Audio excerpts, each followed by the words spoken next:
Aquí es donde algunos de los barcos más grandes del mundo vienen a morir. El astillero de Gadani en Pakistán. Pero este lugar también es una trampa mortal para los cientos de hombres que trabajan desmantelando estos gigantes oxidados por tan solo $4 al día. Estamos desesperados, por eso es que tenemos que hacer este trabajo aunque sea muy arriesgado. Algunos de estos barcos están aquí ilegalmente, como el crucero Antares Experience, que vino de Grecia. Las leyes internacionales prohíben a muchos países extranjeros deshacerse de sus viejos barcos tóxicos en las playas de los países en desarrollo por razones ambientales. Pero hay lagunas legales que permiten a estos gigantes llegar aquí desde China, Medio Oriente y Europa a través de rutas indirectas. Las compañías navieras engañan deliberadamente a las autoridades. Ellos no revelan que su verdadera intención es desguazar estos barcos en los peores astilleros que existen ubicados en las playas del sur de Asia. Mientras tanto, la mayoría de los trabajadores provienen de aldeas lejanas y nunca antes han visto el océano o un barco. Entonces, ¿por qué estos barcos siguen llegando a las costas de Pakistán? ¿Y quién es el responsable de la seguridad de estos trabajadores mal pagados que sostienen una industria de miles de millones de dólares?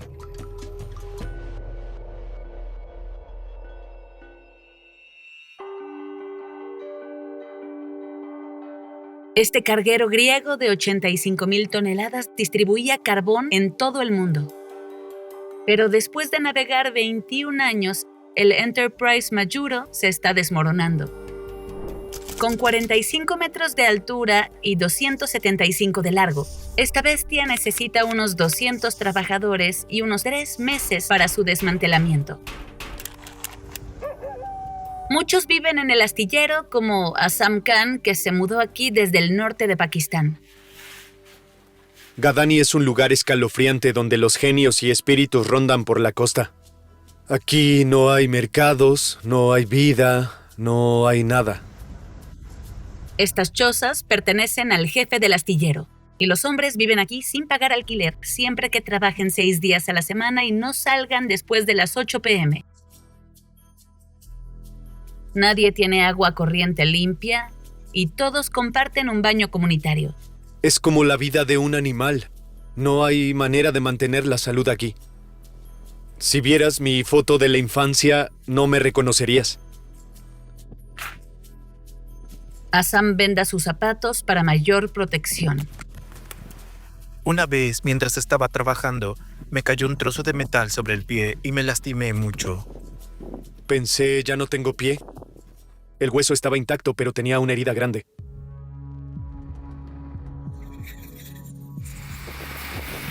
El trabajo principal de Azam es desmantelar las partes más pequeñas una vez que se separan de las barras que sostienen el cuerpo del barco. Mientras trabajaba aquí, vi a trabajadores lesionarse y morir. No solo en esta área, es difícil encontrar trabajo en Pakistán. ¿Por qué vendría la gente aquí si hubiera empleos en otros lugares? Gadani recibe principalmente cargueros, petroleros y cruceros. Como este Carnival Fascination de 1994 que navegó por el Caribe y Miami hasta que su equipamiento quedó obsoleto. El barco fue adquirido por una compañía de cruceros china que pronto decidió venderlo como chatarra. Para desmantelar embarcaciones aquí, los trabajadores usan lo que se conoce como el método de gravedad. Dejan que las partes caigan por su propio peso.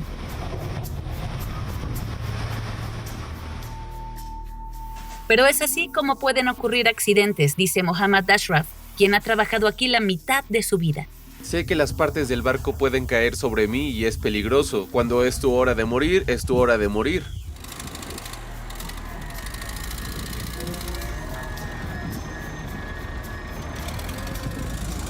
Los tractores arrastran las partes más grandes hasta la orilla, donde los trabajadores las desmantelan. Ashraf tiene que desmontar toda esta cámara.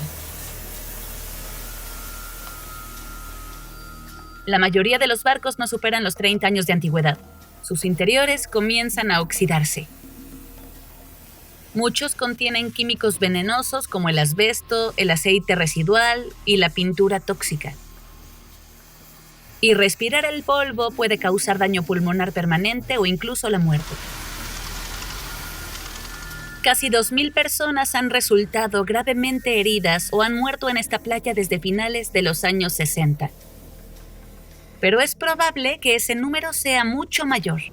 Muchos trabajadores desaparecen o se ahogan por partes que caen y sus muertes no suelen registrarse.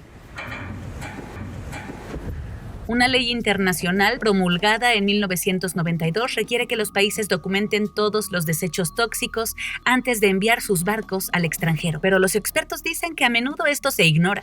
Muchos barcos que están llegando a las costas del sur de Asia para ser desguazados reciben autorización de importación con documentos falsos. Estos documentos declaran que los buques están libres de toxicidad. Los trabajadores, cuando desmantelan estos buques, se enfrentan a riesgos de los que no tienen ningún conocimiento. El desguace de barcos se convirtió en un gran negocio en Pakistán en los 80, después de que Europa regulara la contaminación por desechos de barcos en sus costas. Entonces, muchas naciones desarrolladas comenzaron a enviar embarcaciones a países con regulaciones ambientales laxas y mano de obra más barata. La industria creció en el sur de Asia, con astilleros que se expandieron rápidamente en Pakistán, India y Bangladesh. A finales de los años 80 y 90 comenzaron a surgir informes sobre accidentes, malas condiciones laborales y trabajo infantil, desatando una ola de leyes internacionales que intentaron regular el negocio. Hoy en día, los países desarrollados técnicamente no tienen permitido enviar sus barcos a lugares que no cuentan con los mismos estándares ambientales y leyes laborales. Pero sucede de todos modos, al igual que con la experiencia del Antares, que llegó a Grecia de manera ilegal. Nos pusimos en contacto con los propietarios y operadores de barcos registrados últimamente, aunque no obtuvimos respuesta. Pero los caminos más comunes son los vacíos legales. Por ejemplo, una empresa naviera europea podría salirse con la suya enviando su embarcación para desguace a Pakistán, si primero la envía a otro país que tenga permiso de exportación. Otra forma de eludir la ley es registrar un barco en un país con regulaciones laxas, algo que se conoce como bandera de conveniencia. Esto sucedió con el Enterprise, que era propiedad de una empresa griega, pero se registró en las Islas Marshall, un país conocido por sus bajos impuestos. Los informes sobre los barcos varados en Gadani en 2023 y 2024 muestran que la mayoría estaban registrados bajo banderas de conveniencia, como Comoras, San Cristóbal y Nieves y Panamá, pero eran propiedad de empresas de China, Medio Oriente y Grecia. Si los países siguen enviando barcos, entonces las personas pobres, como nosotros, continuaremos teniendo trabajo. Javed Iqbal, de 44 años, clasifica las piezas que Ashraf corta.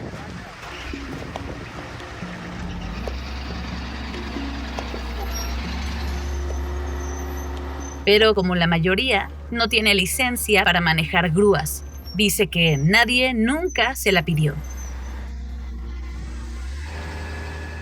Si llegara a caer una pieza sobre uno de mis amigos, sería una situación terrible. Javed se mudó aquí hace 25 años. Ve a su esposa y a sus 3 hijos una vez al año si puede tomarse el tiempo libre. De hecho, mi familia no sabe lo que hago aquí. Solo les envío mi salario y eso es todo. Solo eso. Son gente del campo. No entienden mucho sobre barcos y grúas.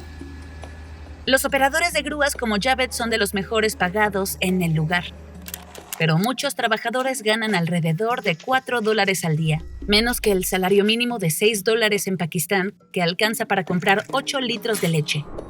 A pesar de los intentos de regular el negocio, la mano de obra barata y la contaminación siguen siendo un problema en los astilleros de todo el sur de Asia. Pero el astillero de Aliaga en Turquía proclama que es diferente y que desarrolló una infraestructura de reciclaje diseñada para manejar residuos tóxicos. Por eso se convirtió en uno de los destinos más populares para los barcos viejos de Europa, aunque los informes muestran que el lugar está gravemente contaminado con sustancias tóxicas. Ahora hay una nueva ley, el Convenio de Hong Kong, que entrará en vigor en junio de 2025. En teoría, busca responsabilizar a más partes, desde el propietario del barco hasta el estado de su bandera y el país que lo recicla por sus desechos.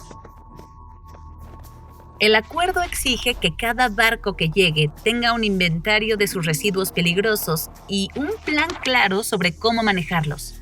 Antes de aceptar un buque, cada astillero debe presentar un plan de reciclaje ante su gobierno y brindar pruebas de que pueden hacerlo sin contaminar el medio ambiente ni comprometer la seguridad de los trabajadores. India, Bangladesh y Turquía ya firmaron el tratado y comenzaron a modernizar sus astilleros. Pakistán fue el último país importante en el desguace de barcos en firmar la convención y ha hecho poco para modernizar sus prácticas. Pakistán es uno de los peores destinos para los barcos al final de su vida. Los expertos dicen que la nueva ley tal vez no cambie mucho. Fue elaborada por la propia industria naviera y es algo así como poner al zorro a cuidar a las gallinas.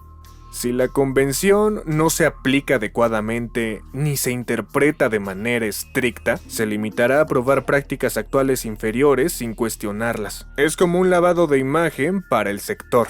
Lo que hoy es ilegal y poco ético, de repente se volverá legal y aceptable. Las personas que han trabajado aquí toda su vida también se preocupan por eso. Desde que me uní a este astillero hace casi 30 años, nada ha cambiado. Yo nunca vi ningún cambio. Entonces todo seguirá igual, porque esto es Pakistán y nada cambia jamás. Assam tenía otros familiares que también trabajaban aquí. Pero en 2016, un viejo petrolero explotó mientras lo estaban desmantelando. La explosión se llevó la vida de al menos 29 hombres. Los familiares de Assam estaban entre ellos. La explosión dejó a 60 personas gravemente quemadas o discapacitadas de por vida.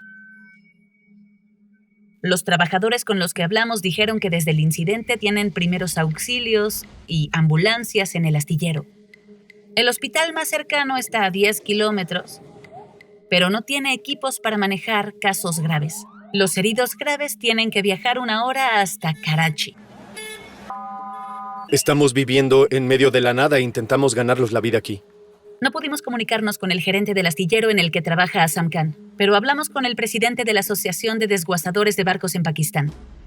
También dirige un astillero aquí. Justo cuando ocurrió el trágico accidente, murieron alrededor de 21 hombres. Lo que nosotros hicimos fue pagar 210,000 rupias por trabajador como compensación. Las familias de los trabajadores que fallecieron en el trabajo recibieron unos $750. Pero los activistas dicen que a menudo no se notifica a las familias, ya que muchos trabajadores no tienen prueba de empleo. Faruqi dice que eso no es cierto. Por ejemplo, los trabajadores se registran con nosotros utilizando sus respectivas tarjetas de identificación. Y además de eso, los registramos en las estaciones de policía. Se implementan cada una de las formalidades gubernamentales y además de eso, se cumple con todas las leyes laborales. Gadani está dividido en 132 lotes. Algunos son propiedad de terratenientes privados y otros del gobierno, que arrienda los lotes a empresas privadas.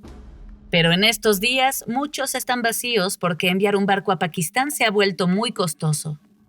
Por ejemplo, las personas que compraron el Enterprise Majuro a sus propietarios griegos pagaron alrededor de $10 millones por él. Además, tuvieron que pagar un impuesto aduanero del 17% al gobierno pakistaní y otro 17% de impuestos sobre las partes del barco que eran revendibles.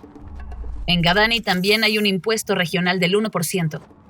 Todo esto suma aproximadamente $13,5 millones. No está claro si los propietarios de los lotes pagan todos los impuestos. Muchos han sido acusados de aprovechar conexiones con el gobierno para eludir las normas. Pero los propietarios de los astilleros dicen que traer los barcos también beneficia a los trabajadores. Lo que sucede es que cuando los barcos no están aquí, todos se quedan sin trabajo y no tienen otras opciones de empleo. Una vez que un barco es desmantelado, los trabajadores recuperan todo, desde escritorios y gabinetes que pueden revenderse como restos de madera, hasta los tornillos y cables que una vez mantuvieron unidas todas las partes del barco. Hay miles de cosas en un barco y cada uno tiene su propio precio. Los utensilios tienen su propio precio, las camas tienen su propio precio y las puertas tienen su propio precio.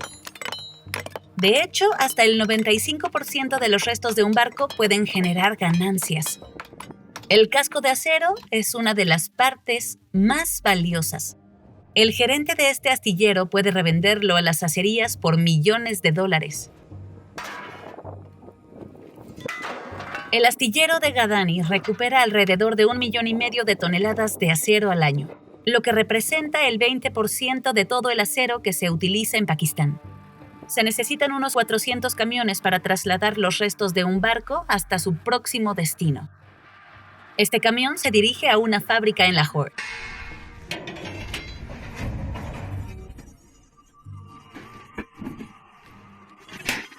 Las hojas de metal son tan grandes que los trabajadores no pueden levantarlas. Es por esa razón que las cortamos en piezas que son mucho más pequeñas. Luego clasifican los desechos en montones según la forma y el tipo de metal. Los trabajadores cortan las paredes del barco en rectángulos y luego los pasan por esta máquina de corte.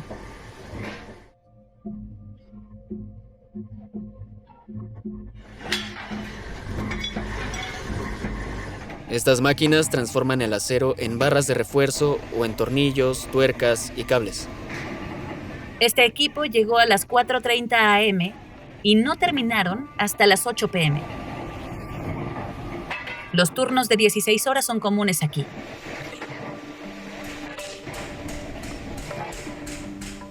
Estos eslabones formaban parte de una cadena que anclaba un barco. Los trabajadores calientan todo a más de 980 grados centígrados para que los eslabones sean más fáciles de remodelar.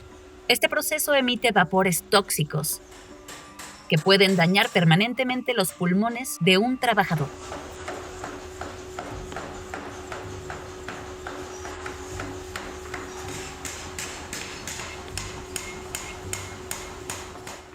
En esta fábrica suelen reciclar entre 10 y 15 toneladas de desechos al día,